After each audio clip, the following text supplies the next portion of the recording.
बोलो मंचा महादेव की जय।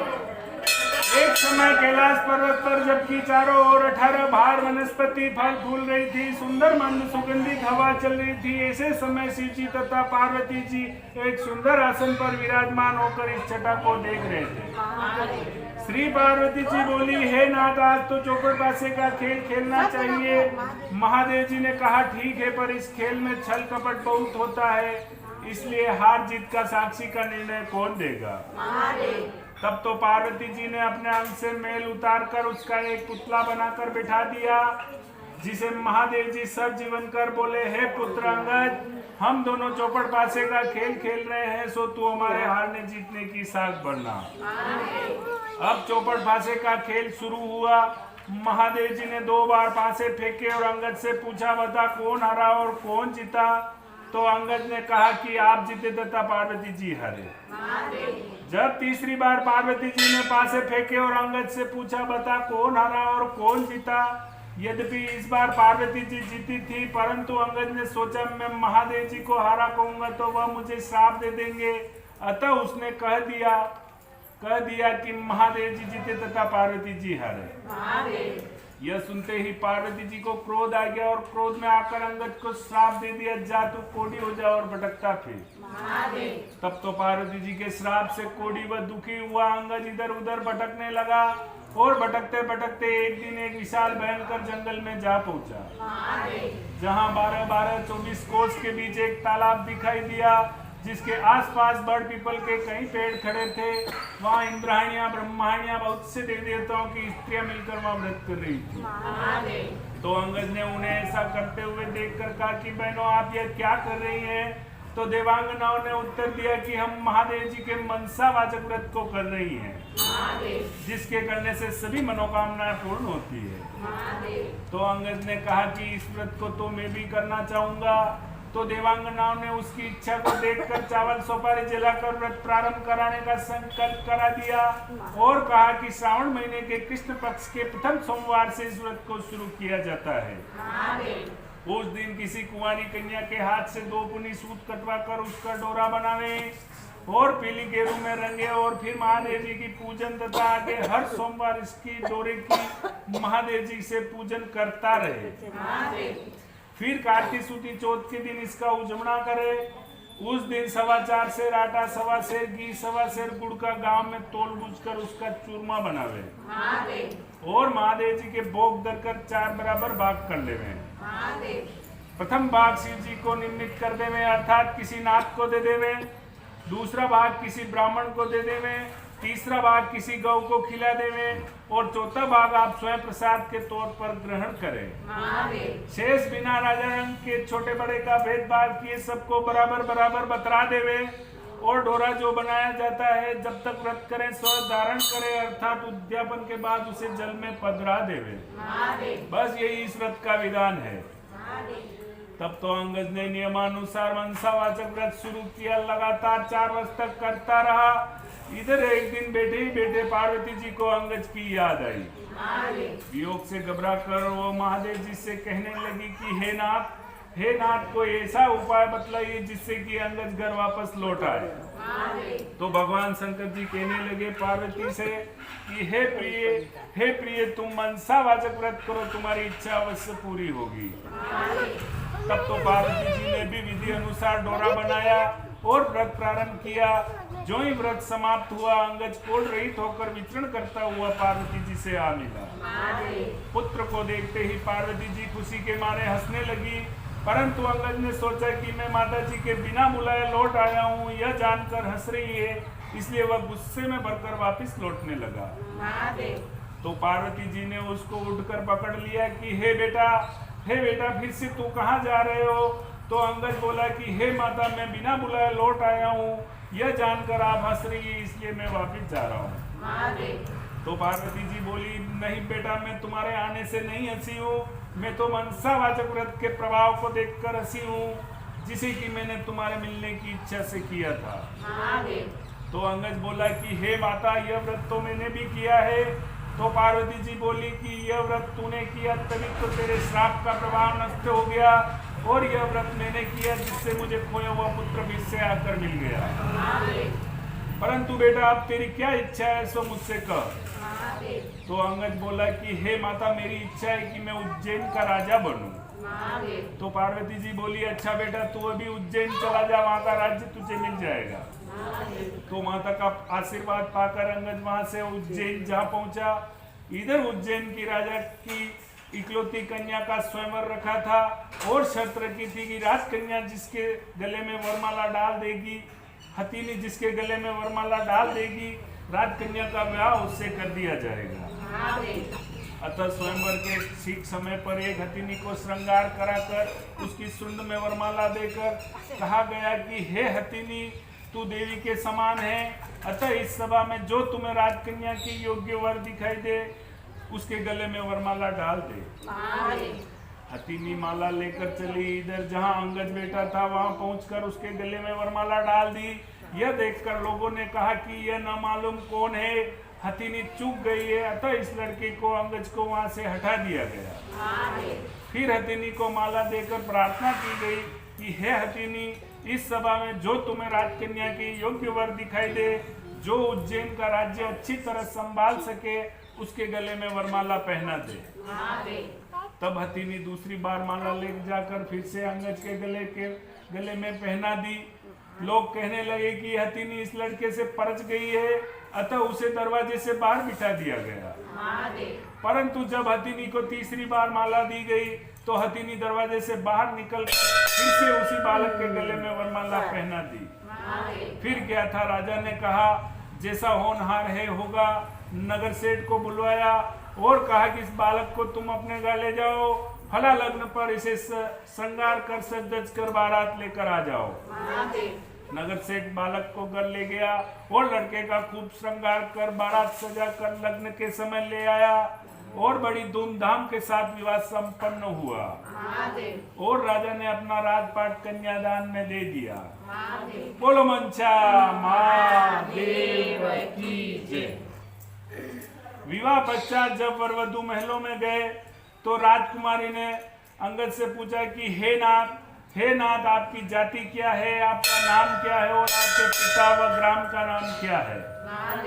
तो अंगद कहने लगा कि हे माता, हे राजकुमारी, मैं शिव पार्वती जी का लड़का हूँ, मेरा नाम अंगज है।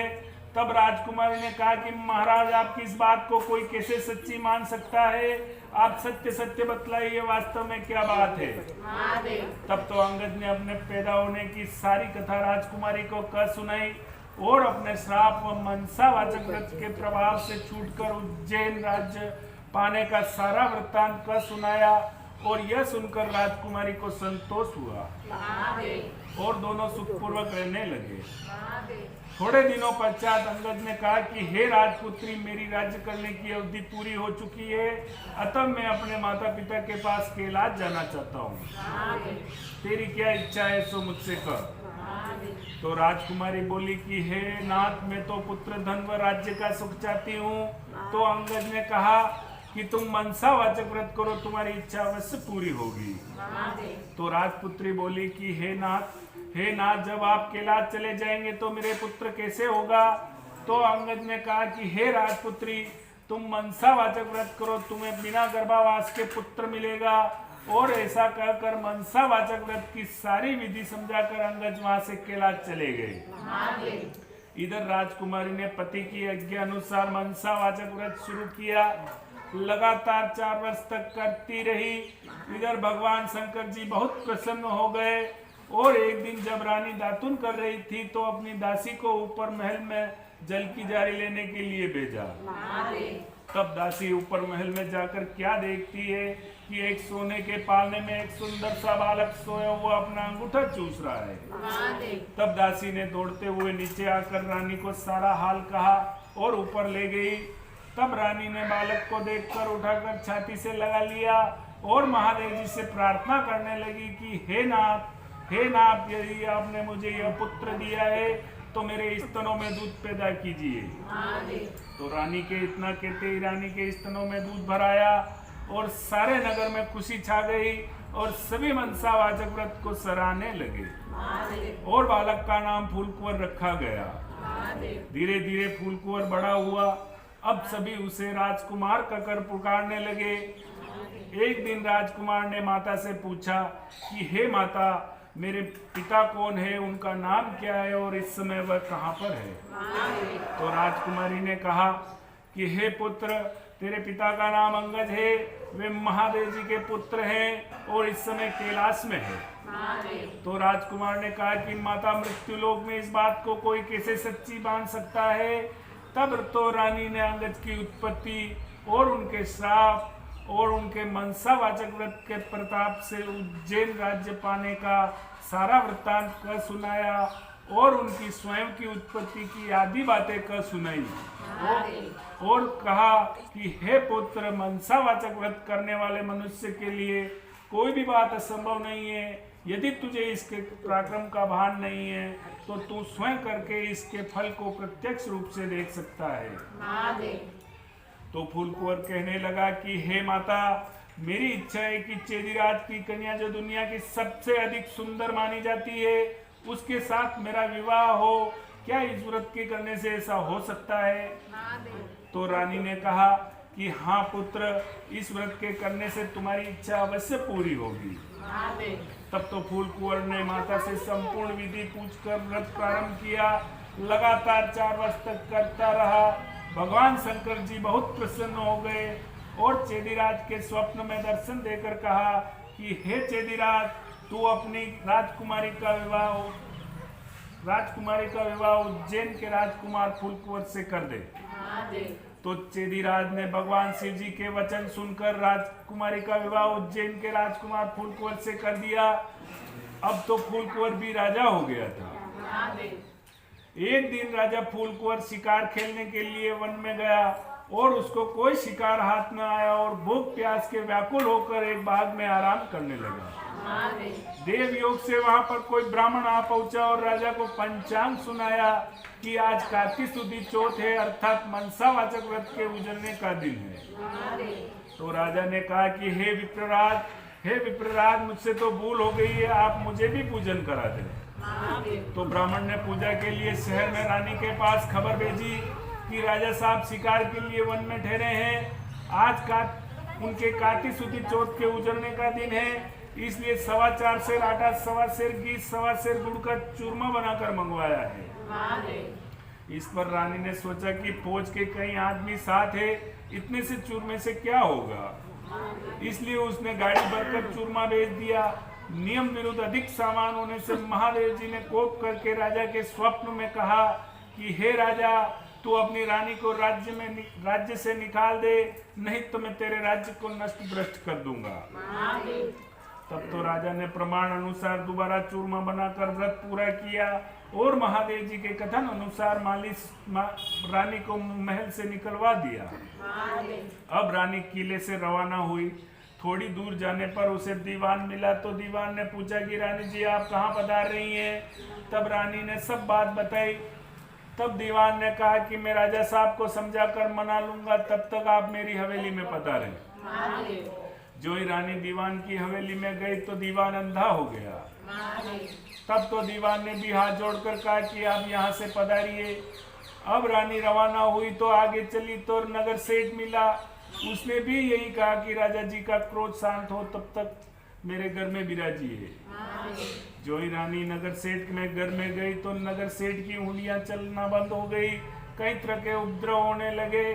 तब तो नगर सेठ ने भी हाथ जोड़कर कहा कि आप यहाँ से पधारिए। अब रानी आगे गई तो राजा जी का कुमार मिला, उसे भी दया आ गई। तब वह रानी को अपने घर ले गया।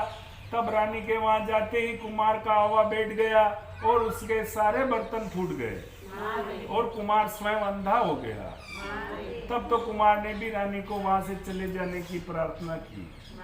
अब रानी वहां से निकलकर राजा जी का माली मिला तो उसने भी यही पूछा कि रानी जी कहाँ पधार रही हैं?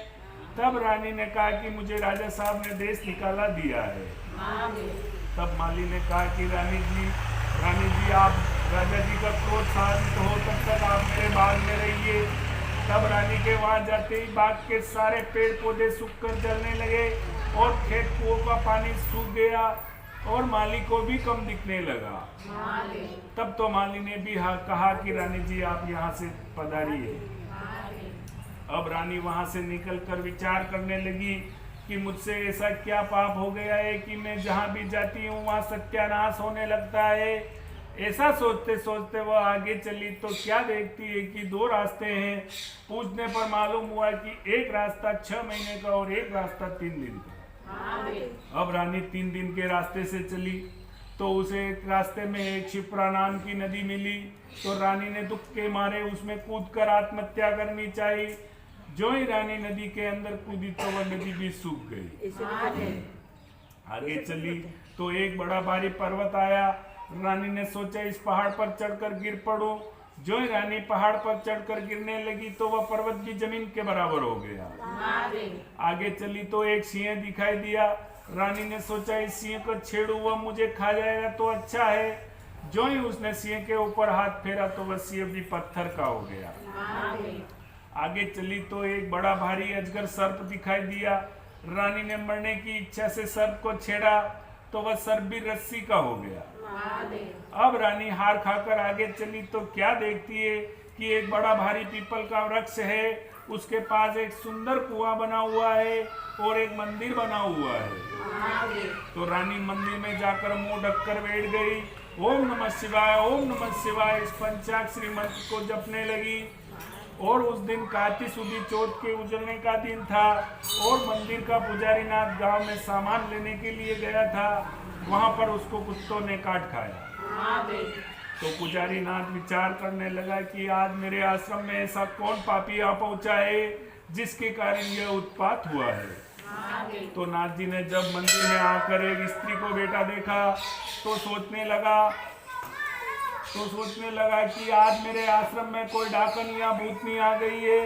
तो रानी ने नाथ जी को देखकर विनय पूर्वक बोली कि हे महाराज, मैं न तो कोई डाकन हूँ न भूतनी हूँ, मैं मानवी हूँ, आकाश की गहरी जमीन की झेली एक दुखी स्त्री हूँ। यदि आप मुझे धर्म की बेटी बनाओ तो मैं अपना सारा भेद कहूँ। तो नाथ जी ने यह स्वीकार कर लिया और अपना सारा भेद कहा। और फिर वहां से जाने लगी। तो नाथ जी ने कहा कि हे बेटी, तो फिर उसने रानी ने अपना सारा किस्सा कहा और फिर वहां से जाने लगी। तो रानी भूख प्यास के चल नहीं सक रही थी। तो नाथ जी ने उजड़ने का एक बाग का लड्डू दिया और लड्डू को देख के रानी को व्रत की याद आई। इतने में नाथ जी ने कह दिया कि आज कार्तिक सुदी चौथ है, अर्थात मनसावाचक व्रत का प्रसाद है। इसका नियम है कोई राजा हो तो अधिक प्रसाद न बनावे, इसलिए यह एक बाग का लड्डू है। तब तो रानी को समझ में आ गई कि मैंने चूरमा ज्यादा भेजा था, इसलिए मुझ पर महादेव जी ने कोप किया है। ऐसा विचार कर रानी ने नाथ जी से कहा कि हे महाराज, मैं भी इस व्रत को करना चाहती हूँ। तब तो नाथ जी ने कहा कि यह व्रत श्रावण महीने के प्रथम सोमवार से इस व्रत को आ रहा है, उस दिन इस व्रत को शुरू करना। तो रानी ने नियमानुसार व्रत शुरू किया और जब कार्तिक सुदी चौथ का दिन आया, नाथ जी गांव में जाकर सामान ले आए और 1.25 सेर घी, 1.25 सेर गुड़, 4.25 सेर आटे का चूरमा बनाया और कुंवारी कन्या से पौनी सूती सूत कटवाया और चूरमे के 4 भाग किए। सिर्फ पार्वती जी की चित मन से पूजा की।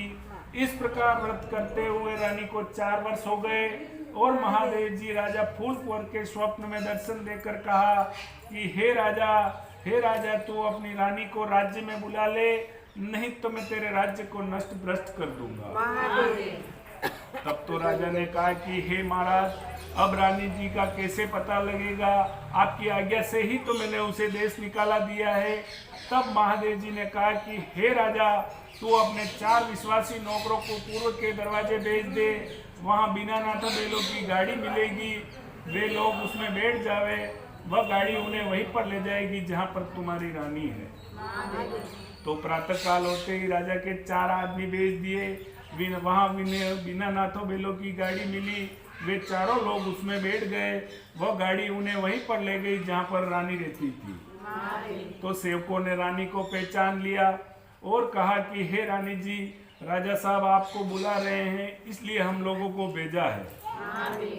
तब रानी ने नाथ जी से कहा कि मैं आपकी बेटी हूँ, आप मुझे सीख देकर भेजो तो मैं जाऊँ। तब तो नाथ जी ने मिट्टी के हाथी, घोड़े, रथ, पालकी आदि बनाकर मंत्र के छींटे दिए, जिससे वह सच्चे हाथी, घोड़े, रथ, पालकी बन गए। तब रानी ने कहा कि हे पिताजी, रास्ते में मेरे छूने से कई जीवों का नुकसान हुआ है, उनका भी उद्धार होना चाहिए, नहीं तो मुझे पाप लगेगा। तब तो नाथ जी ने शिव जी के निर्मल्य स्नान कराए हुए जल की जारी भर कर दी और कहा कि हे बेटी, तू ओम नमः शिवाय कहकर जल की जारी का जिस पर छींटा डालेगी वह पुनः अपने असली स्वरूप को प्राप्त हो जाएगा। तब रानी ने पालकी फौज में बैठकर नाथ जी को प्रणाम करके चारों सेवकों के साथ रवाना हुई। चलते चलते उसे रास्ते में वह सर्प आया जो उसके छूने से रस्सी हो गया था। तो रानी ने ओम नमः शिवाय कहकर मंत्र का उच्चारण कर जल की जारी का छींटा डाला, तो वह रस्सी वाला सर्प बनकर चलने लगा। आगे वही सिंह जो पत्थर होकर पड़ा मिला। तो रानी ने ओम नमः शिवाय पढ़कर जो ही जल की जारी का छींटा डाला, तो वह जीवित होकर गरजता हुआ वन में चला गया। आगे वही पहाड़ आया जो रानी के स्पर्श से जमीन में धंस गया था। तो रानी ने ओम नमः शिवाय कहकर जल की जारी का जो ही छींटा डाला, तो वह पहले जैसा पर्वत हो गया। आगे चले जाते वह रास्ते में नदी आई, तो रानी के स्पर्श से सूख गई थी। तो रानी ने ओम नमः शिवाय कहकर जो ही जल की जारी का छींटा डाला, तो वह पहले जैसे गहरे निर्मल जल से बहने लगी। अब रानी ने पालकी फौज आदि को किले में भेज दिया, खुद उस बाग में गई जो उसके कारण सूख गया था। तो बागवान ने रानी को देखकर कहा कि हे रानी जी, आप फिर से क्यों आ रही हैं? पहले ही आपके कारण यह बाग सूख गया था। परंतु रानी के समझाने बुझाने के बाद माली ने फाटक खोला।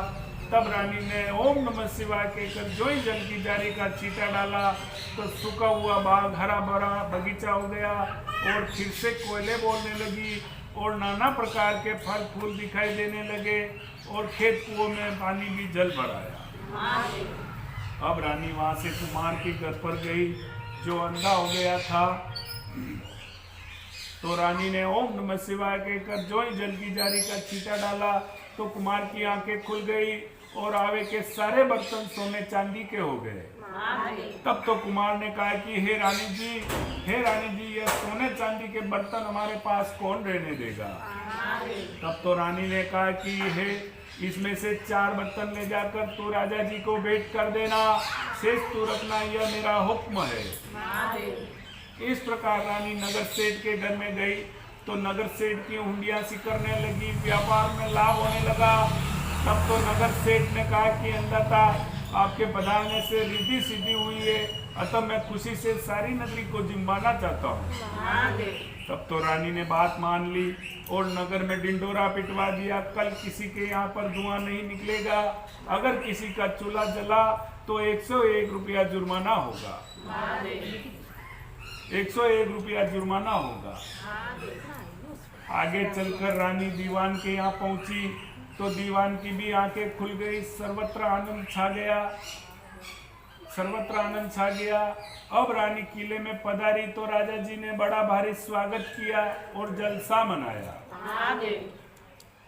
बोलो मनसा महादेव की जय। दूसरे दिन नगर सेठ ने सारे नगर को जिमवाया और किले में जाकर प्रार्थना की कि अंधाता आप भी आरोग्य। तब रानी ने कहा कि आज मेरे कार्तिक शुद्धि चौथ के उजमने का दिन है, किसी भूखे आदमी को जिम्वा कर जिमूंगी।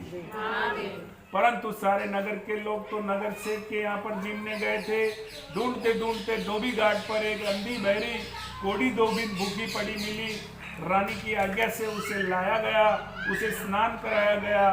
स्नान कराते ही उसका सारा कोढ़ मिट गया और रानी ने जो ही मनसावाचक व्रत की सारी कथा सुनाई, उसके लिए स्वर्ग से विमान आ गया और बूढ़ी धोबिन कथा सुनने और प्रसाद लेने मात्र से सदैव के लिए वैकुंठ चली गई।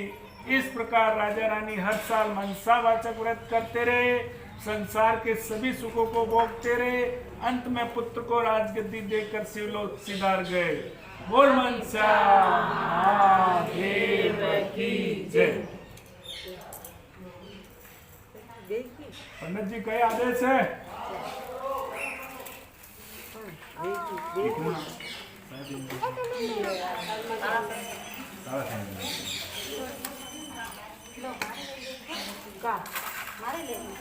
ये आप कथा करें फसल लिखा मन लीक नहीं पड़ा कथा कर लो सो इस प्रकार अपनी हर सोमवार मनसा कथा आती रहेगी और यह कथा में कृपया मेरे चैनल को लाइक करें, शेयर करें, सब्सक्राइब करें।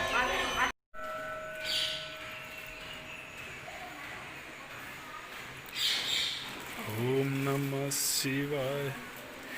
ये हमारे बेड़ी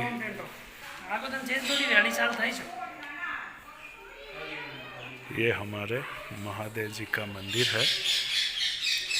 ओम नमः शिवाय।